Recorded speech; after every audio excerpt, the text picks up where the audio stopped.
so hard that you didn't want it anymore. So afraid of what would happen that you let it go, taking a step down from heaven, 'cause you didn't know. I swung so far and survived it. Couldn't you just do the same and make happen all the dreams that you let go? I'll be with you the whole way. I'll be in your heart, because my love is here to stay. It was from the start.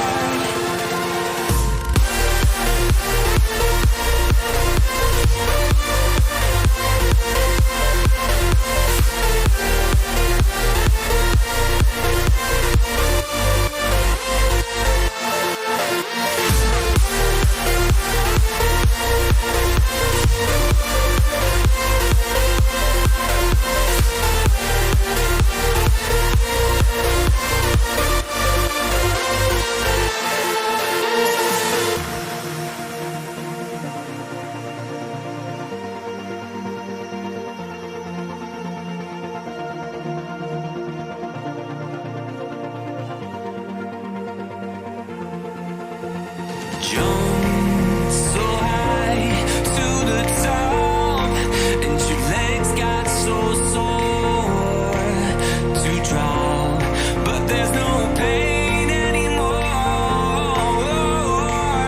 They don't know after all that happened, when you hit the ground, that your wings still spread out in heaven with light all around. I fell so far and survived it. Couldn't you just do the same and make happen all the dreams that you know? I knew that you could make it happen all along, 'cause I've already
Darling, you know I'm a bit tired or more. You want me to stay far away for sure.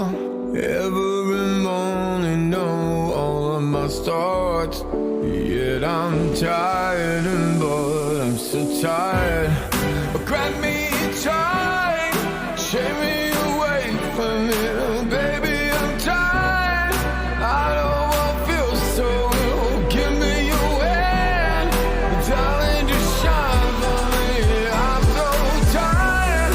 I wanna leave it.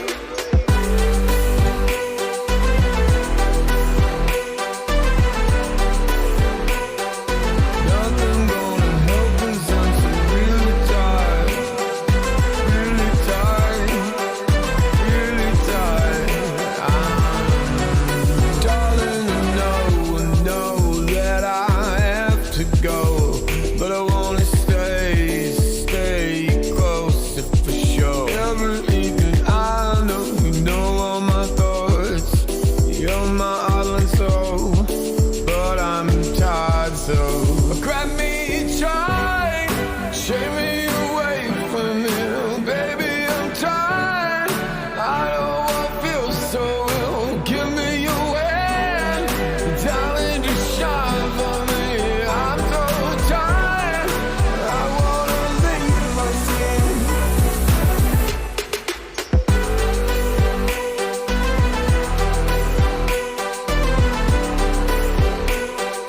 Nothing gonna help 'cause I'm so really tired, really tired, really tired.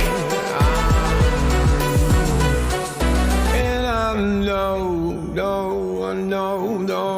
know, this feels so wrong, wrong. It's all in my soul, and I wanna scream more. Oh, I wanna scream, but grab me tight, take me away from here, baby. I'm tired. I don't want to feel so ill. Give me your hand, darling, just shine for me. I'm so tired. I wanna leave my skin.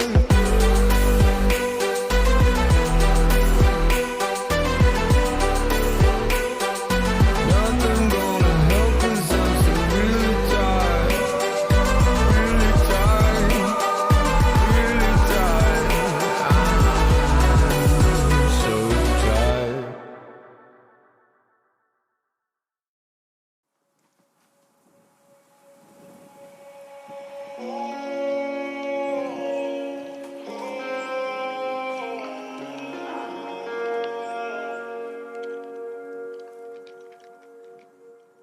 I am still dancing on the feelings that you gave me.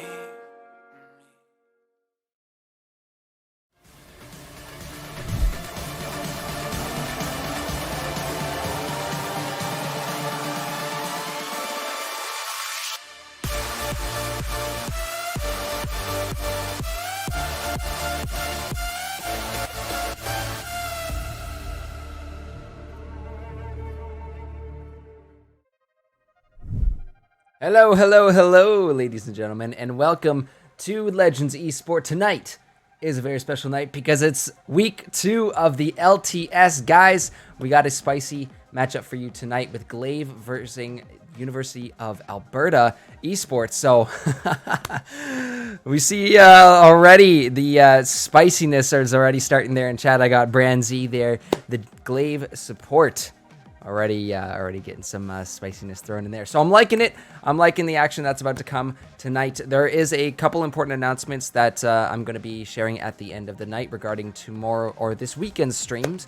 But make sure to also stick around at the end of the night because we are going to be doing our first episode of this season's Let's Talk Legends, our podcast. So if you want to hang around afterwards and chat about some League of Legends and what's going on in all our leagues, really, make sure to tune in after for that. We're going to have a fun time. A few casters on to just chat about the goings-on in Legends Esports. But guys, not going to hold you up too much longer because we want to get this series on the road. Joining me tonight will be none other than Same Paige. And Paige, I'm really excited for tonight. Let us know about these teams as we flip on over to the draft here.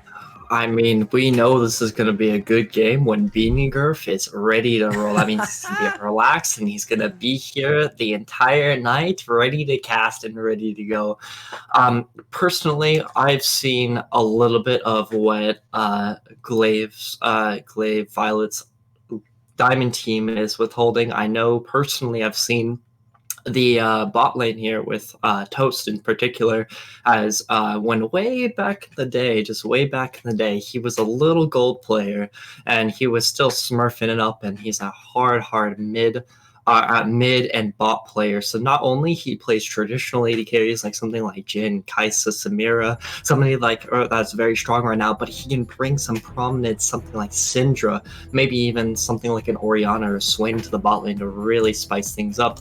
But already we can see that they've banning a really nice flex pick, which is the Pantheon. Yeah, I mean, he's been kind of all over the place. We've seen him a few times this week across our leagues, but it's that early game Pantheon, especially if you bring him support too. Just the amount of damage that can really come out of him in those early levels can be a little bit surprising, I think, to all of us. He does tend to fall off in the late game, but we are seeing a good handful, a good mix of bans across the board here, Paige. Definitely. And you can also see some key influential bands, like something like the Fizz, which Hong Kong player has been really, really strong on, especially riding up that solo queue. But I have a very interesting band coming out, which is the Rel. What is your opinion on Rel at the moment while they're banning the Hecarim, which is also a strong jungler? I was going to mention that too, because we haven't actually seen a lot of Rel, and even personally, I haven't been playing her. I don't know if she's... maybe the best support right now, but she does offer what this meta is kind of looking for, which is tankiness and CC. So UAE has clearly done some homework here. There might be a Rel player on the other side here, so just covering all their bases when it comes to that. But a couple of strong picks already. We see Glaive with that Kai'Sa pickup. Super strong ADC right now in the meta, so never a bad pick to go for her. But Alberta now coming in with from some responses. We might see the Echo lock in here. Yeah, that is going to go through. Echo is most definitely going to that jungle role as Hong Kong player into the mid lane from Alberta's team does not generally play it unless he's been keeping it in the background as he might have played in other seasons, but most definitely that's probably going to be a jungle out there Echo. Nevertheless, the Kai'Sa is always a really nice pick, very meta, as well as the Jhin coming out as well, coming off. I definitely think this is going to be a somewhat of a spicy bot lane, especially there's going to be a lot of setup for Alberta. I'm presumably going to be playing somebody that's a roam heavy mid laner, but the Akali, now that is a very spicy mid lane. I mean, I'm already getting goosebumps over here just seeing the ADC picks come through, because I'm just like you're thinking, like that is going to be a spicy lane that we're lined up for. That's a lot of damage out of both these ADCs, but the Akali locked in, well, not quite locked in here. You might actually get to see it. You can get some really good flanks off, and depending on whose hands that Akali is in, there's some really good potentials for some solid 1v1s and winning those trades. So I mean, if you're picking that up, you're looking to give it to a player that does have that skill to take those 1v1s and win them. But going for the safer pick here will be the Galio. Again, potentially could flex that down towards support lane, could be mid, but I'm liking this Skarner that's sneaking through in this third pick here for Glaive. Now that's a really nice pickup. Actually, to really round out Glaive Violet's actual team comp, I would really like to see it coming out into the top lane. But nevertheless, just looking at Glaive's comp right at this moment, it's a very high dive comp that has some pick potential, especially with the Skarner. Nevertheless, the jungle pressure is going to be pretty large, especially if the Skarner can get his Spire up or even around objectives where he can just be zooming across the map. But it looks like they are officially locking in their bot lane for Alberta. Jhin Thresh is not a combo I see a lot. I mean, there's going to be a lot of pick potential coming in with something like Thresh Hook into Flay into Death Sentence, or even the box, I should say. But even with Jhin, I would say Jhin is a late game scaler. I think he is the best scaling AD carry in the game right now, non-contrary to belief of Kai'Sa, who can either go AP or AD, but nevertheless, these are both really late game comps, and I'm definitely excited to see some really heavy keep fighting. And I want to go back to that idea you mentioned about the Jhin Thresh bot. Not usually a combo we see. Absolutely right on that, because usually with Jhin, we want to be looking for maybe, you would think more of an enchanter, caster, kind of mage support who can at least proc some damage, and then allow Jhin to get his Deadly Flourish off. That's a really good combo. I mean, there is the meme pick. You could go Jhin Xerath in that bot lane too, and essentially, you do essentially play dodgeball with your enemies once you hit 6 there and use both your alts. But with the Thresh, I think maybe that's more for disengage, more to make sure that Jhin is staying safe in these fights, considering there is a Skarner and a Galio locked in on the other side here. So I think just put him next to the Jhin. But oh my god, we've seen it in pro play this week a bunch of times, but the Gragas, first time for us, we're actually going to see that. And my guess from what we've seen is that Gragas is going up to the top lane for Rizzy. Now, coming into the top lane, the Gragas is a great neutralizer for a lot of those bruiser type champions into the top lane, where he can really use his E and really just neutralize a lot of dashes, including Irelia. I believe, and don't quote me on this, but I believe that is going to be a Irelia top lane. I could potentially see into the mid lane, but I don't think Glaive's mid laner, he's very much of an AP player, so I definitely don't think that's going to be a Galio support, but it definitely could be. But nevertheless, a lot of disengage coming out of Alberta, and especially into something like a Seraphine, which is going mid lane. I would actually, I don't know, to be honest with you. It's a little tricky, right? Because they have the Irelia, Seraphine, and Galio. All of those could be potentially flexed into the mid lane. Seraphine, Galio, support or mid, and then Irelia is that mid top. So we're going to get to see where these champions are going in a few seconds as these teams are getting ready to lock in their comps into the client. So we're going to flip it on over there, get to see where these champions actually lock in. That, I think, will give us a little bit better of an idea of how this game's going to run. Over on Alberta's side, though, they definitely have much more of, I think we can predict where these champions are going to go, but it is a really strong comp that they have drafted together. I'm curious to see what these lane matchups are going to look like, because both the team fights coming out here are looking really strong.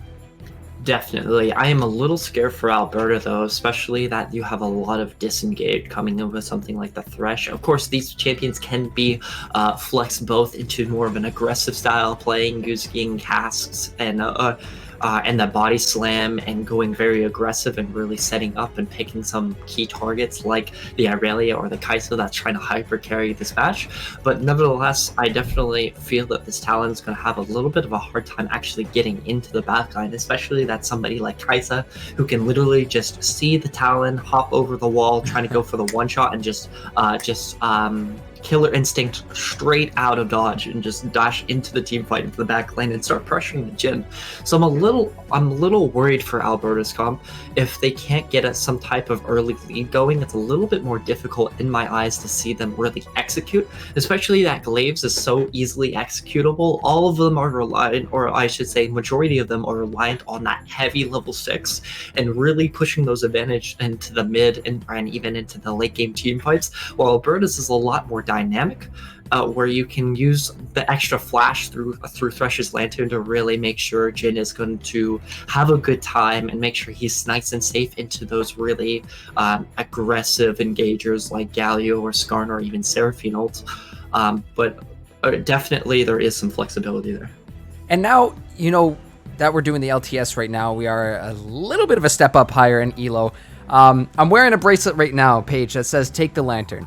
And I know this may seem very silly for players here in the LTS, but it is honestly so crucial for players maybe watching at a lower ELO how important that lantern can be utilized. Not only as an escape method, you can use it to really turn the tables in some of these team fights, especially when we have skirmishes breaking out around Scuttles or Dragon. But it's also a nice little tool that you can use to get the TP off. So that is... you can counter it, you can throw wards on it temporarily or stand on top of the lantern itself to make life really hard for the enemy team, but I'm hoping, this is just a little side note here, that we do see some utilization of the Thresh Lantern here. It breaks my heart every time, Paige, when I see a lantern just sitting there and nobody takes it. Just breaks my heart, absolutely. You can just see the sad face from that lantern. All the souls that are like, just hold on to me, lantern. I'm here for you. Just grab me. I just want a hug. I can save you. But nevertheless, people just... There's thousands of lanterns die each year without anybody grabbing them. And unfortunately, maybe Alberta knows to majority of the time to take the lantern and save those souls. But nevertheless, I just want to talk about a little bit more of Alberta's comp. I definitely think in objectives, just injective control in general, if Alberta can set up the objective before GLV can get in there, I definitely think Alberta has a huge advantage because there's a lot of preparation and bush play and setup that their team comp can utilize, especially with Echo W, with Deadly Thresh, Curtain Call, a lot of setup into a Death Sentence in the box with Flay. Talon can, again, hop into the backline. I don't think Seraphine's going to have a really good time into that Talon either. I think that's the only person on GLV that's going to be very scared of the Talon, especially if he starts parkoing over walls and using his hypermobility to really affect the sideways. But nevertheless, I do want to ask this question: who do you think has the advantage here? Give me like 15 more seconds to keep thinking, because this one's definitely a tough one to call. But while I do my thinking, I'm gonna flip it on back because predictions are now open. So if you got those tokens, make sure to check with command tokens. Those are open, so you can start placing your bets on who you think is gonna win, either GLV or UAE. But let me think. Same page. Thinking. You know what? Just a random thought off the top of my head. If you were to swap these two supports with each other, have the Thresh with the Kaisa, Seraphine with Jhin, I would actually like that a little bit better. But in overall team comps here, you have a very slippery team on the side of UAE. That Echo and Talon are going to be extremely hard to get on top of. However, bot lane is shown a Jhin. And in those early levels, that is just a godsend here for GLV, because if they're able to go down and get that bot lane snowballing for Toast and Brand Z, I mean, that's just an extremely powerful couple of champions to really get spiked up here. So, Paige, why you gotta do me like this? You put me on the spot here. I want to say, off the top of my head, that GLV is gonna take it. Oh, that's not a Page. What do you think? Man, I mean, there's a lot of merit for both sides, and the execute level for Alberta is going to be a lot harder to do. There's a lot more ward game that has to be played on Alberta's side than with GLV, due to the fact that they have a lot of front line where they can kind of take a punch a couple times before they fall down, and especially that they have a lot of pick potential with the Galioton, with Hero Justice into the Scar to pick up. There's going to be a heavy QSX tax coming in for the, I think, even for the Talon, arguably, if he's not prepared for it. But nevertheless, the Jhin is not going to have a good time with that Skarner, with that Chem Tank running him down.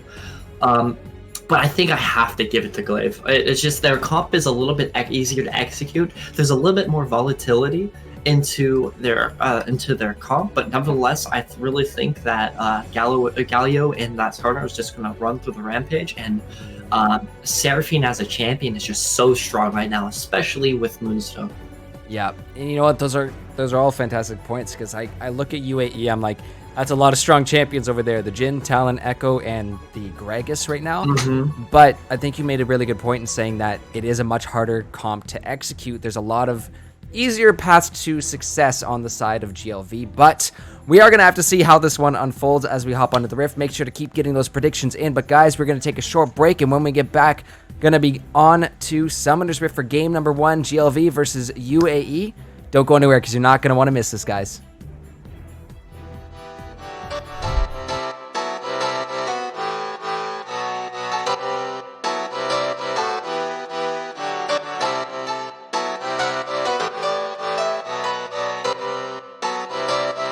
I saw you smile from across the bar. Yeah, she was pretty and so close but so far. She flipped her hair and I thought this can't be true. How does a man like me get someone like you? And then she looked at me and I was confused. Everyone here can't be the one that she'll choose. And I looked back and saw the spark in her eyes. This can't be real, my head's telling me lies.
The night is young and I think this could go far.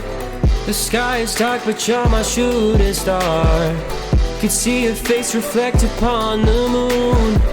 It was a pretty summer night in June. And then she looked at me and I was confused. Everyone here can't be the one that she'll choose. And I looked back and saw the spark in her eyes. This can't be real, my head's telling me lies. Just like that, you're coming closer to me. Come shake me, grab me, so I wake up from this dream. I can't breathe, come at me, I don't know if I can speak. Then she said, come with me and let's be free.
Hello, ladies and gentlemen, and welcome back to week 2 of the LTS Premade. Predictions are closing up, but this game is about to kick off, and we got GLV on the blue side, UAE on the red, and Paige and I were having a little conversation about this, especially about these comps, about how we might be in it for a show tonight if UAE is able to pull off their comp here in game 1. It's some very slippy champions with some very flashy plays and combos. So if they're able to execute this and come out with a win, we are definitely going to be seeing some crazy stuff this game. I agree, definitely agree. UAE's team comp is super flashy, and there's a lot of just experiments they can do and go for some really gnarly flanks with a couple of the champions of theirs, especially with some setup with the curtain call and the deadly first for specific champions. Like the Echo or the Talon, who likes to get really deep in those flanks and really pick off some key crucial targets, like the Kaisa before a team fight, or the Seraphine in the middle of the team fight. But nevertheless, I would definitely think this bot lane is super versatile and very volatile. Especially, me and Gurf were talking about this, is the huge importance of getting one or the other bot lane ahead. Getting Jhin ahead is going to be super impressive. Once he hits those 3 items, he's going to hit like a truck. And Kai'Sa's a really heavy lane bully. And if you can get either the Kaisa Seraphine ahead, they're going to be dominant presence in that bot lane and into the team fighting role. Or you can even look at it as if you can get the Jhin Thresh ahead. There's a lot of picks that Thresh can set up with the Jhin, especially with Gale Force, where they can look for some really bursty one-shot plays. Mm-hmm. Right now, though, some trading going on between these lanes. Hong Kong player taking quite a bit of damage here from One-Eyed Owl. He's actually going to go in. Lots of damage coming through. And unfortunately, Galio does not have an Ignite. Went for the TP this game, and that just might be the difference between a kill or not right here. Definitely. Maybe it's setting up a little bit more, but already his 1 health pot used, and already this early on, and especially that he went for the Ignite, he's going for the early back here, which is unnecessarily forced. If Galio recognizes this, pushes this in with these 2 minion waves, he's going to miss about 150 gold, which is absolutely huge for the start of the game. Yeah, that's definitely not the ideal situation for any of these players here to be behind this early, you know, having forced a back at like 2.5 minutes into the game. That is extremely rough, especially when you don't have the TP on that Talon. I mean, I don't think we would see a TP on a Talon, but just in this situation, that means a longer time for him to get back, and that's where we see already a 7 CS difference in that mid lane already creeping up here. Definitely. He can bring that back a little bit as he didn't lose too many minions as it was pushing into One-Eyed Owl there. Nevertheless, he did not opt into the freeze. But nevertheless, just a lot of poke already starting out with the Kai'Sa and the Seraphine. See Garvin making his way through the mid lane there, going for scuttles, and I think Hotem is on the way down as well too. I apologize to players tonight too. I'm gonna try my best not to butcher these names, but you know how it be. But they're on this bottom side of the map together. We do have an Infernal up in 1 minute, and you know, as we've seen in these higher elo games, that dragons have such a great importance. And I mean, this is not to say they don't in lower elo games. Dragons are super important in every single game, but the actual priority put into them is so much higher, I think, we find in these games. So that's why we see, you know, scuttles being taken, a little bit of vision put down in the river already, and hopefully one of these teams are going to try and get this early setup, work their way to Soul Point nice and early in this game. And definitely, you can already see some advantages creeping up just from that early game, having that Talon already at a 15 plus or minus CS deficit, and there's a lot of damage coming out from this Galio. Oh my goodness, almost going to be able to get him. One last bonk will do it, but the Ignite ticks down, and all there's left is a few drumsticks of that Galio. So 1 for 1 there in the mid lane, but it just shows you how tanky Galio really can be. And that was a huge wave. If this wave crashes into that tower and a Talon loses all those minions, it's actually a huge beneficial trade. Oh, look, a little bit more trading going on in the top lane, but Rizzy is out of mana, so he's going to have to back off of that one. Infernal is on the map, though, so should be seeing some rotations possibly towards that bot side soon. We might get a fight. We might get a little skirmish between junglers, but not too sure yet. It's still relatively calm here, the exception of that trade in the mid lane. Definitely, but even so, I would definitely put the advantage right now to GLV, especially for this first dragon that's going to be popping up. There's a little bit more power going into that Galio. Nevertheless, it's not going to be super it's going to be actually super beneficial, especially in the early game, because Galio's base damage is pretty high, but necessarily Hong Kong's trying to bait. Oh yeah, they bring him in. That's going to be the Echo W down, but not able to find the stun. So UAE maybe looking for a little bit more trade, but the GLV jungler is here, and that's actually going to be a Hong Kong player going in. He does, and then doesn't, and then does flip over the wall. That was a weird little visual bug there, but thankfully he's able to make it out before the Skarner can make life worse, and also thankfully that Skarner is not 6, but we are going to see UAE start up this Infernal Drake. And from that hyper aggression, going back for that extra auto attack, actually set up the kill for him as Talon flashed forward, using his damage, using his shurikens in the back pocket, looking like Naruto as he visual bugged his way through the wall and teleport no Jitsu on the other side. But Jin's looking a little hesitant to walk up there, as his life is in danger if he walks any more forward.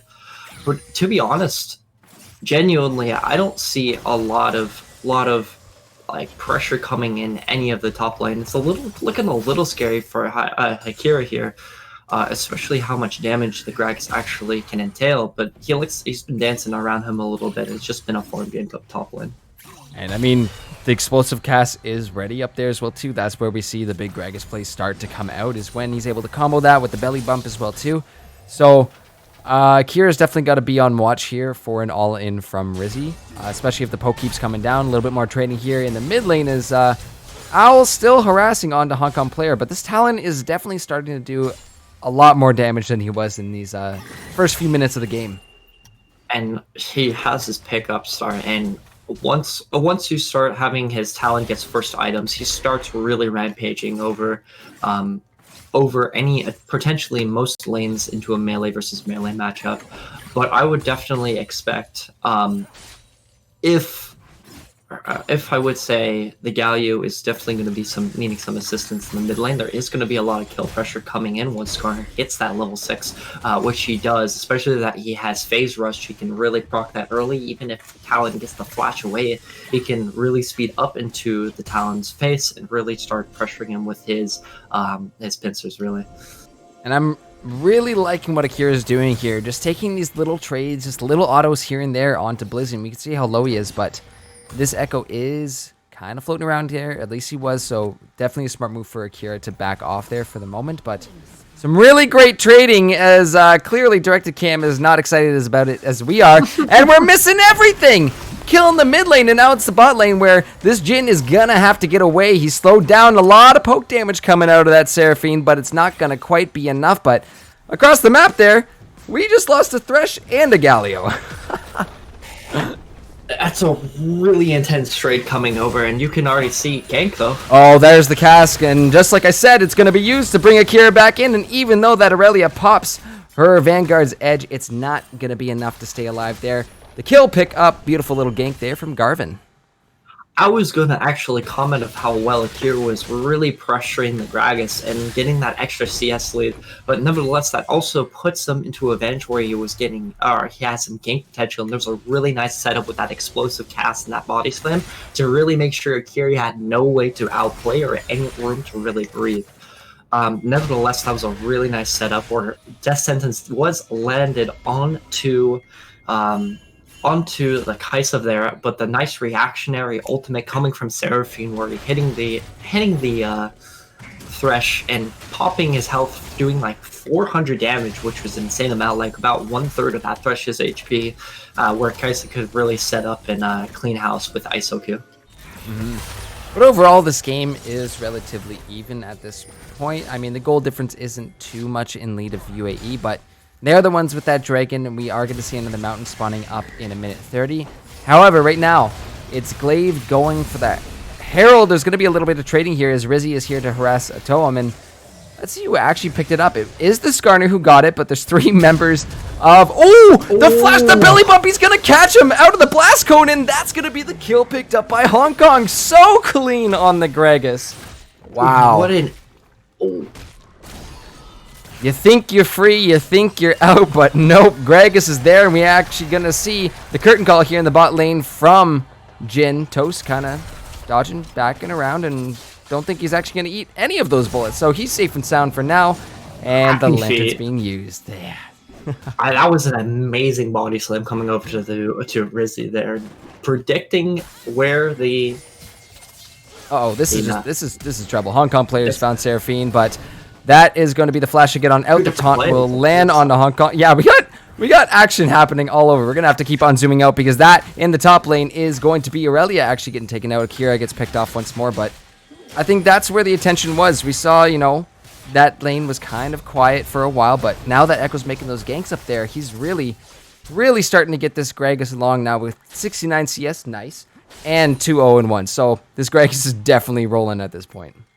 And that's a very scary position, but there's going to be an all-in. Speaking of scary positions, that will be Talon dragged back in by the Skarner ult. He is able to flip on over the Raptor pit, but he's got to run for his life right now. And this is the issue with the Talon, is that even though you have all this lockdown, you have all the CC, very slippery. He's a very slippery champion, very hard to actually pin down. So even though that Skarner ult was used, Talon still is able to make it out of that fight, and now we're seeing the numbers start to surround this mountain drag.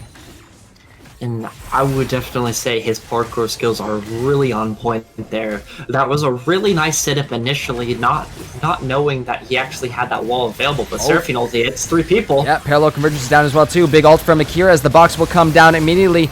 GLV looking to turn this one in with the heroic entrance, but they have got UAE pinned in this jungle in a terrible spot. The blast cone will go off, but Garvin is next to go. Double kill for Toast. And UAE is just shredded apart here in the jungle. They get caught out, and a beautiful ult by Akira to set that one up for GLV.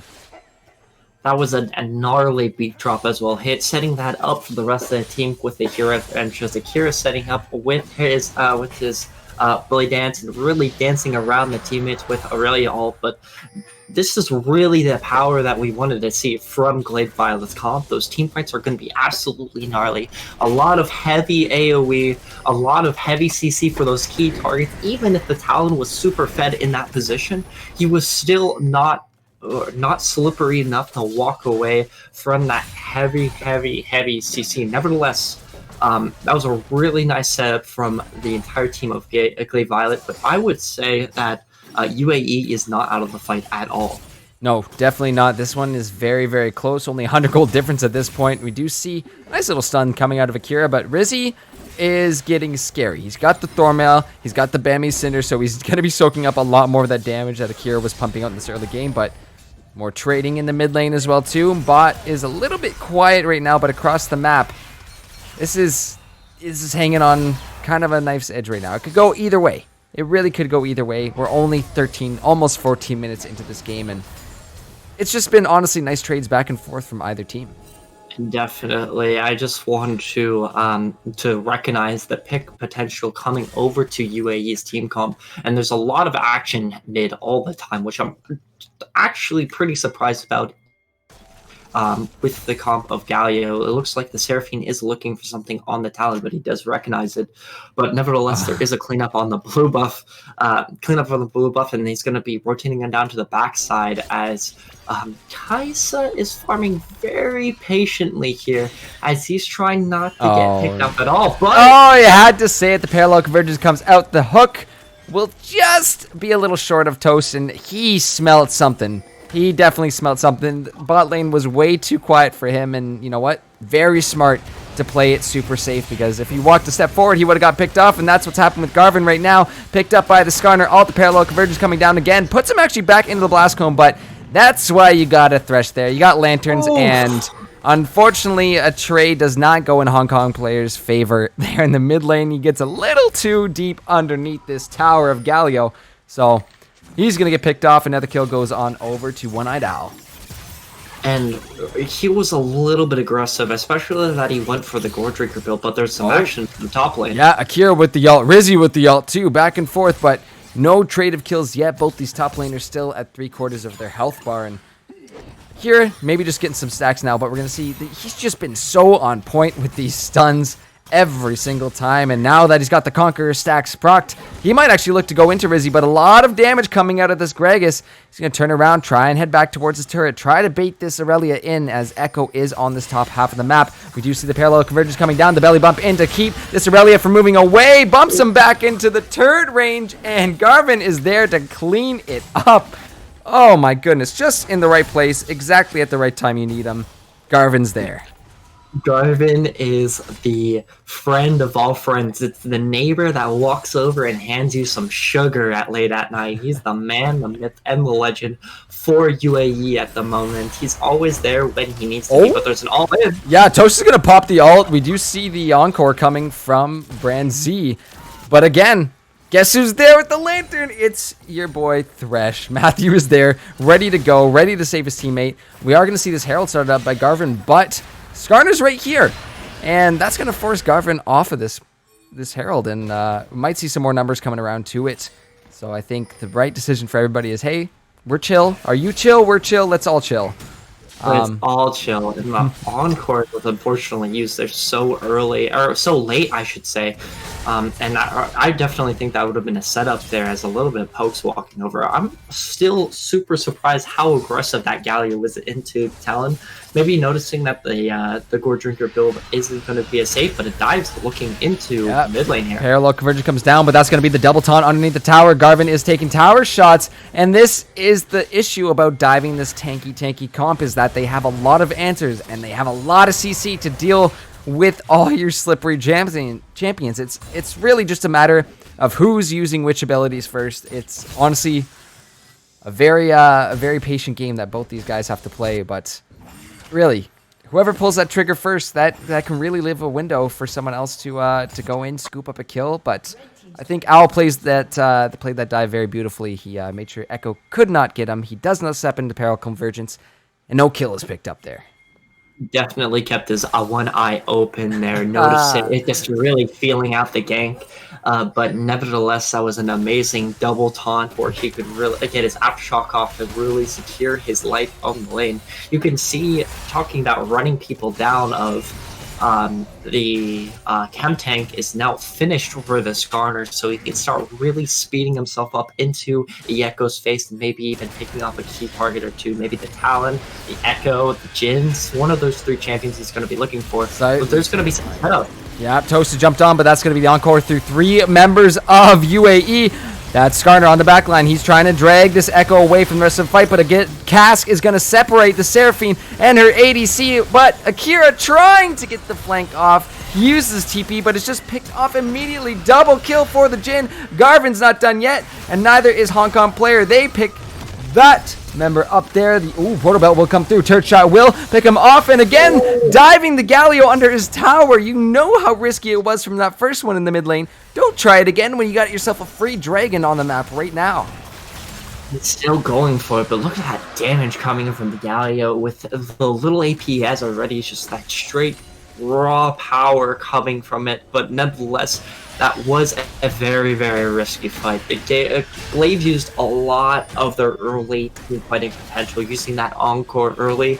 Heroic entrance wasn't prepared, or even, I would say, when I wasn't even ready for that fight to initially progress, and the flash and pale coming over from the Scar, but it really didn't move Echo anywhere near. He just moved them to the side a little bit and it just started wailing on him. So Toast really didn't have any opportunity to walk up, especially how low ridge Kaisa is, but this looks like it's going to get caught out. Gragas?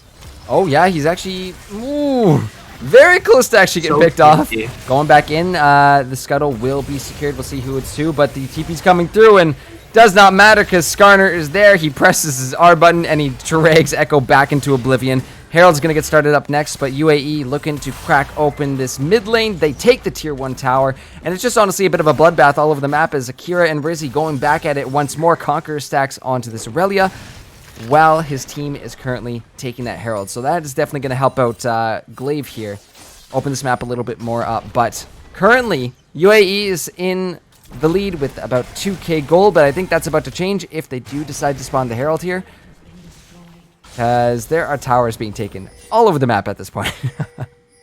Talon's really going for that split push, knowing that he's going to have a little bit of an advantage going back, but they're going to go for such an aggressive Baron call here. Talon is out of position, so this can be a 5v4 fight for this Baron. It looks like it's going to be a 50-50. Ladies and gentlemen, let's see how this works out here. The Echo is coming through. It is going to be 3k HP. Yeah, 3k, but Hong Kong is actually on the back of this. That's going to be a beautiful death sentence, and Flay back in. The Deadly Flourish, the Curtain Call, they're there, but UAE is jumping on these members of Glaive. It's going to be so close, but in the end, ends up being just one member here. Toast is left on the back line, but the heroic entrance to get his Galio back in. Look at all the taunts, all the CC coming through. It does not matter because that is Garvin going golden. They take out the Kaisa, they take out the Galio, and they stop a very, very greedy Baron pick. What a greedy Baron play indeed, and you could have seen how fast that Talon went from bot to top in almost 10 seconds. He was hopping over those walls, parkouring, moving his way through, and he got a gnarly flank. They were getting flanked from the top side from the Gragas, getting that castic pulled. They're getting flanked back into the jungle from the Talon, getting a lot of pressure using his his heavy AoE from his ultimate, and being able to keenly jump on to somebody like the Kaiser or the Seraphine. Really, any of them couldn't put any of their AoE down, as they were just getting absolutely pummeled from every side and every way. There was no way they could have really backed up here. And you can see something that I thought wasn't going to happen, as UAE was actually the aggressive ones in that fight. Typically, I would presume they want to be walking backwards, but they were just running at them at full force, and they didn't stop. Definitely a big shout out to Matthew there. That Flay really just set his team up for the rest of the initiation there, because as soon as they got that there, they just jumped on, and we're going to see that again. Beautiful little cast there from Rizzy to get this Kaisa off his butt. They get a little bit of damage off from this Galio, enough for Kaisa to jump on in, but that does mean her ult's going to be down for a little bit here. Shooting his casket just gave him just enough time to walk out back to his AAA meeting, but Gracchus isn't going to be stopping anytime soon with his drinking problems, but nevertheless, he's going to be picking up his minion wave. But it looked like good. That is not good. We were talking about that. The Jing actually gets picked up by the Skarner ult, but look at this. Hong Kong player is on the back looking for Toast. The exhaust is going to come out, but these members of UAE are here. They're ready to party. The curtain call comes out, and Brand Z seems to be taking some shots here. But everybody survives. We're kind of holding our breath on now. Like, oh, are they going to land a big crit there? But no, nobody is picked off in that exchange. However, another Dragon up in 30 seconds. So that's what we're kind of seeing here is these teams fighting over control of the Dragon Pit. As you can see, Jin is heading over to his third item already. They're actually matching each other. It looks like he's going to be going for the rapid fire cannon onto the Jin instead of going for the IE. Probably a better option, especially he wants to be able to continue doing damage, especially that everybody's going to be trying to go after him. Either the Scar is going to be flashing on him, or he's going to be pressured by somebody like the Kaisa there. So picking up the rapid fire cannon, giving a little bit of extra range to toy with is always going to be nice, especially hitting those gnarly 4 shots once he starts getting a little bit more items. But it looks like a fight's going to be breaking out. That was close. The Impale does come through from Tom, and they drag this Garvin back. However, it's not going to be enough. A big box comes through, but so does the Aurelia Alton. It's just a bit of a scattered fight here as GLV is starting to turn the numbers back on to UAE. Heroic entrance comes out. Hong Kong player is forced to flip on over the wall. Kaisa will drop. They are able to find the ADC here. And now it is currently a 4v4. The numbers are still there. Big taunt from Galli. Oh my god, Akira goes back in. He finds the numbers. He finds the stuns. It's just this Jin pumping out damage from the back. They're going to have to get to them because this Jin is doing way too much damage. Akira ends up getting picked off. Just a sliver of health left on the Jin, but he gets his curtain call back again. And Blizzy here is able to help take out the Skarner. It's just Brand Z. He dodges the last shot. Deadly Flourish will not land, but the belly bump will encore coming out. But my god, what a crazy team fight. Now looks like UAE is setting themselves up for another Dragon.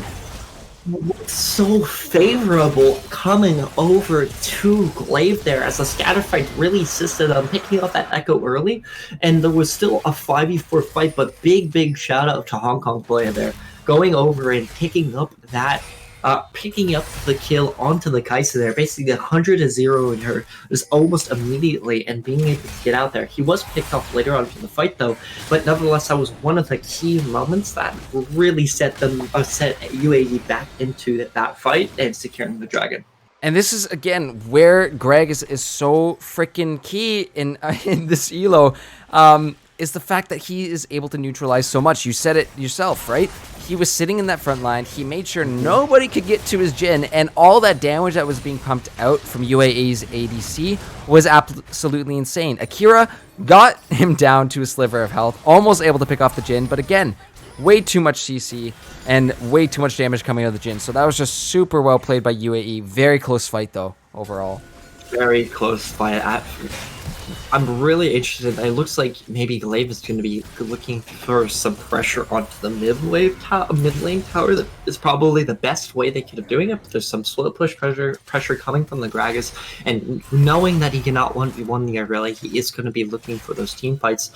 Nevertheless, TP is up on Aurelia, so if he can pressure the Gragas onto the bot side there, and maybe looking for some key TP plays with the fight that's probably going to be coming up over at Baron, it's going to be very crucial. But it looks like he's going to be pushing down the Gragas. Yeah, just the cast to say, hell no, Akira, I'm good. He actually walks a little bit back in, but nice little trading there. We do see the curtain call come through once again. Toast is actually really low. If he gets hit by this 4-shot, he could actually potentially die. The flash comes out, but there's Garvin, and that is why Echo is so scary, because he has that ability to just jump on your squishy champions like that. Top lane is going to go down. Hong Kong player on the split. He is going to pop his ulti as well too, looking for 1-9 Al, looking to get his revenge for all the harassment that went down during the early game laning phase there, but the flash will get him out, and now the Baron's actually going to get started up here by UAE.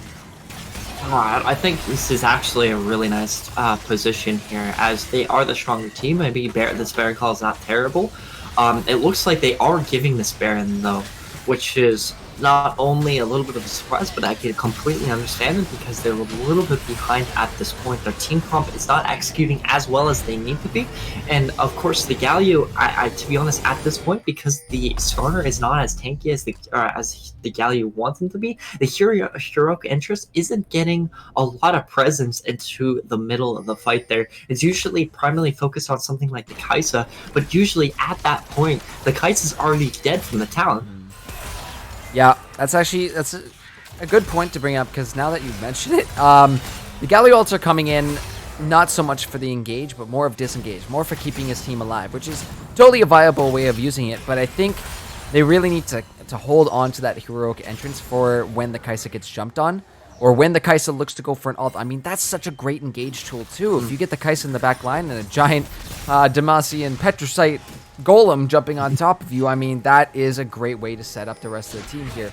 However, there's just so many flank options from UAE right now, and they're really utilizing what they put together as a team comp here to, I think it's kind of catching Glaive off guard at points, but some good pushing in the mid lane right now. That Baron buff is helping. A little bit of trading in this top lane. Akira looking to go back in. Both these top laners are going to pop their ults, but, ooh, Akira takes a good chunk of damage there. Oh man, you can already see the Gragas being Wait a minute. Wait a minute. Conqueror stacks. Akira is gonna find it, but the Impale comes through. They pick off this Jhin, and it's a trade across the map. Actually, not a trade. It ends up being two members of UAE down here. For some reason, I thought that was a flip there, but no. Two UAE members down now. Akira is free to take down this tier 1 top turret, and it looks like they're also going to go for this mid turret as well, too. Also cracking open this map, but a little bit of a death sentence there. Skarner's going to take a bit of damage. Another one on him as well, too. Matthew is just on point with these thresh hooks. Maybe looking to find another one, but no. 2 for 3 today. That's still a pass in my books, but speaking of flanks, we talked about it not too long ago. The exhaust immediately put down on a Hong Kong player, but he's going to pop his ult. He's looking for Toast, and a lot of damage is done, but he's going to be forced to flip on over the wall. That's going to be Garvin in the back. He is forced to use his ulti as well to stay alive. TPs are coming through. Parallel Convergence is down for that extra shield onto this Echo, but these teams are just going to disengage because this Cloud Drake is up. And if UAE can secure this, that is soul for them, which is going to be massive for getting these ults out. Especially that there's a lot of key ultimates that's going to be on low cooldown, but Skarner's looking like it's going to be having a little try. But nevertheless, going back to the point here, getting this Cloud Soul, getting those passive movement speed, especially for those key players like the Talon, especially the build he's going for, which is a lot of Bruiser Talonish. Very, very heavy, I'm going to proc the Conqueror, and I'm still going to one-shot you. Type of feel is going to be very scary, and especially that he went for this type of build. He's not going to be very kamikaze, where he's going full lethality, one-shot, and if I don't get out, it's okay, I one-pop somebody. And he's going to be sticking around the fight a little bit longer and really dancing with this team here. Something that I didn't expect to really do well, but nevertheless, into the Galio there, it did enough damage to really pack a punch. You saw him almost actually able to pull off that pick with the Talon. He was looking for Toast, got him down pretty low. But again, Toast was pretty smart in that he was with his team, and I think that's what Glaive really needs to be doing, is making sure everybody's got a buddy. You got to buddy up at this point, because one person out on their own, with I would think the exception of Akira or Owl, there's a very good chance of them getting picked off with the amount of damage coming out of UAE. But look at this Skarner, the Impale down onto Matthew, and my goodness, Branzi's just gonna get blown up. UAE looking to try and turn this one around, but the TP is coming through. Akira will be here in a few moments, but the curtain call is here. Hong Kong player is in that back line. He's looking for Toast. He is actually going to be able to pick off Toast as a double kill will come through. He takes out the Galio as well to make it a triple. Why not? That's going to be the ace here at 31 minutes. And UAE, we had our doubts, but they're able to pull off this flanking assassin comp that they put together.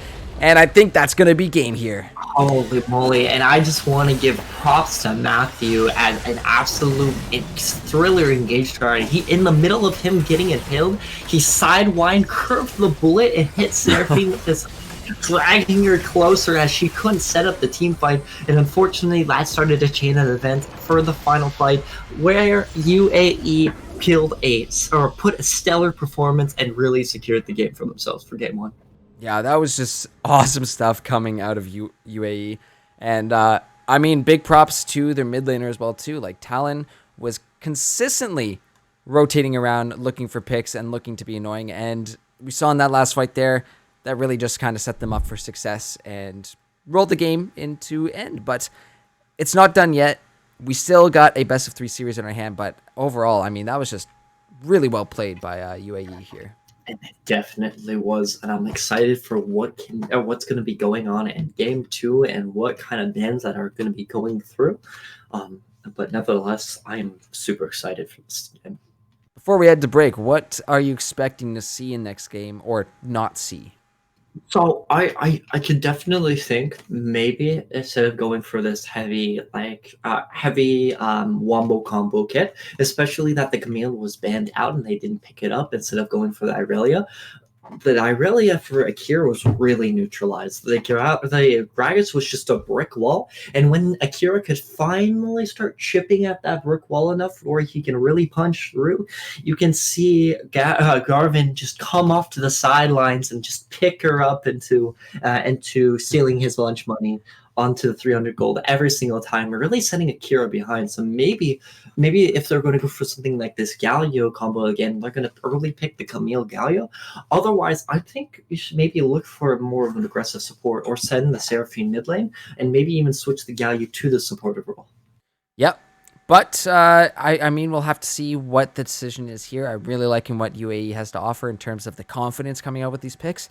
But, guys, we are going to take a quick break. When we get back, we'll be hopping into game number 2 after we announce our player of the game. That poll is currently on right now, so make sure to go ahead and vote in chat who you think deserves player of the game from that first one here.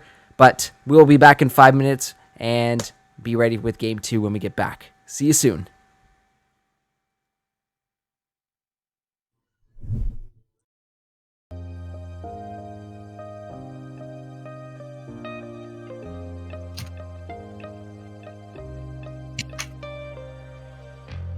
I always thought that you were right for me. Was told she'd be the end of me. I swore we'd never meet. Now she's my favorite accessory, and she's in the air I breathe. Oh, oh. She comes and helps me meditate. She taught me how to levitate, and together we fly away. Red eyes, I see the secrets behind these lies that I keep hearing. I can't get away. She's stuck in my brain. The sweet escape with Mary Jane.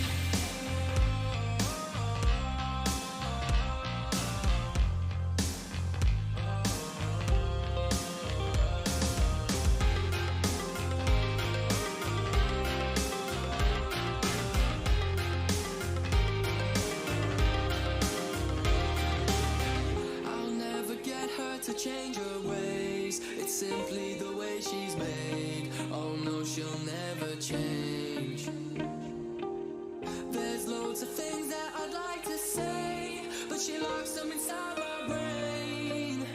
Oh, she's like my own personal follower. I always see a lot of us. Some people say I gotta learn to be less of a polisher. It's only gonna make you a strong mess. You won't put on my words, but they don't get that. She calls and helps me meditate. She taught me how to levitate. Now together we fly away. Yeah.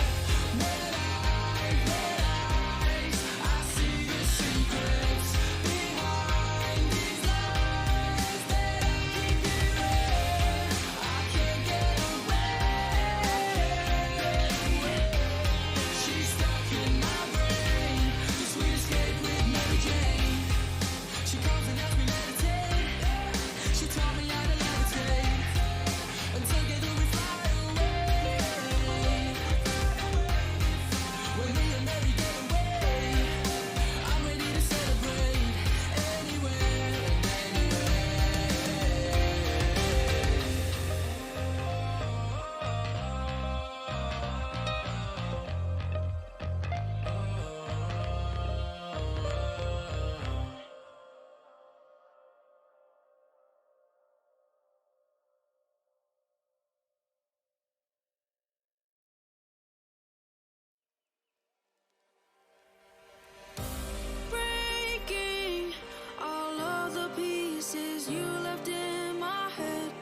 never good enough. For all this time, I thought that we would end up happy, but that was all in my head. I'm ready for the long road ahead. For all this time, we lied about how we would last and that we were alright, but it's fine. For all this time. For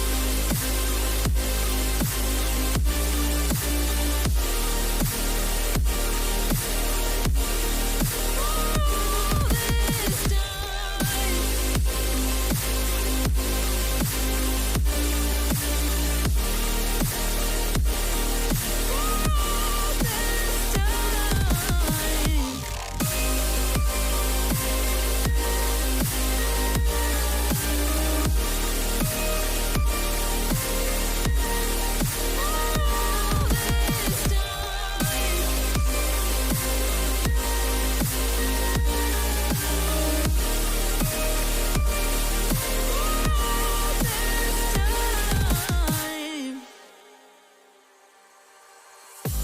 You tried to get back with me, but I'm better than before. I know that you'll just use me, so I don't love you no more. Let me just fucking forget you so I can just move on. You're not good enough. Hello, ladies and gentlemen, and welcome back to week 2 of the LTS Premade League. We got our first player of the game from game number 1, UAE's Dewey. I hope I'm saying Dewey. Dewey. I hope I'm saying it right, buddy. I'm so sorry if I'm butchering it, which I probably am. But going 7-2-9 on the Jin, you voted them for your player of the game, so congratulations. And we're not done yet, though. We're not done. This is a best of 3 series, so still the potential turnaround from GLV. We saw a lot of great stuff coming out of them, but it was UAE that executed that very, very spicy comp. Really great in game number 1, but the teams are currently switching sides, so we are just getting ready for draft tier page. And let's not hold up the stream or these players any longer, because we're ready to get going into game number 2. Yeah, I'm very excited to do it. Nevertheless, I'm excited what they can see and what can they do. Maybe they can switch it up to a completely different type of comp, or they can really rearrange a couple of those key pieces to really fit the puzzle a little bit better. Nevertheless, what do you think is going to be banned for today? I think the Gragas is going to have to go for sure. That was definitely suppressive to Akira and his, I would say from what we saw here and what we've seen in the past, his more aggressive play style. So taking that option away is definitely going to help Akira kind of thrive in that top lane. And, well, I mean, do more than probably thrive. This player's kind of nuts here, but we are getting into the draft for game number 2. So Camille, again, going to be banned out by UAE. They do not want to see that in the hands of Akira. Definitely not. And even if the Gragas is left open and the Camille was left open, Camille does a pretty dang good job eating through those health bars. That true damage nuke, especially with something like Divine Sunder, is going to be a gnarly combo. So taking the hands away from Akira was a good option, as the rest of the band seems like it's pretty the same. There is an Elise band that is coming out who is the top pick for GLV Viet's jungler, Oetem, I believe. Yep. But nevertheless, Hecarim is being first picked, and Hecarim is scary. Yeah, that does sneak its way through this round, but the immediate answer from GLV is going to be Graves and Kaisa. No hesitation on those picks. They know exactly what they want to get through here on this game. I'm a little bit disappointed because there's some really gnarly Graves combos. If you look at something, I know Akira maybe is not necessarily an upfront tank player, but something like a Jin in the bot lane really combos with Graves really well. And maybe you can ask, why pick Jin with Graves? They're both 80 carries. They're one's short range all the way in the front, while one's long range trying to poke in the back. But there is a very strong true combo, as we'll talk about the Lucian in a second, is with Graves W and with or smoke screen with deadly flourish, which is basically a true combo where you cannot see the W and you can just W a smoke screen any person on the enemy team into a deadly flourish, and it's very hard to dodge unless you're going to flash out or you have some type of really nice ability like Lucian, for example. But it looks like Glaive is hovering the Gragas. I think they look to run this one back again because that did a really, really good job, like I said, to not so much put Akira behind, but just to make sure he didn't take off on them. However, we're going to see the Karma come through and most likely into the bot lane there with the Kai'Sa. However, this does leave the Gragas up, which means we'll probably see it sitting on the bench this game if Alberta does not want to deal with that again. Now, I know it may be a little bit pushing it, but this is the Diamond League. They could be taking a book out of pro play here and actually sending the Karma top. Karma top and Lulu top and potentially Seraphine top or at least Karma top and Lulu top has been shown in pro play already with the Moonstone, where they're very, very powerful in their poking abilities and really taking over lane pulling. Usually it's a top melee. But nevertheless, they're banning the Shin here. I wonder if they do ban the Gragas, but Karma there, especially if she is going for the Moonstone build, is probably going into that Ardent Sensor second to really boost up the Graves and the Kai'Sa damage. And I just want to let you know the only reason why I think that could potentially be the Karma top is because Akira was shown last season in season 10 to play Lulu top. And that is totally a possibility that we could have here, and that makes the Karma pick a nice little flex because you're not too sure where it's going to end up yet. But it's if we see another support pop up on the board, it could give us a good indication. Pantheon is off.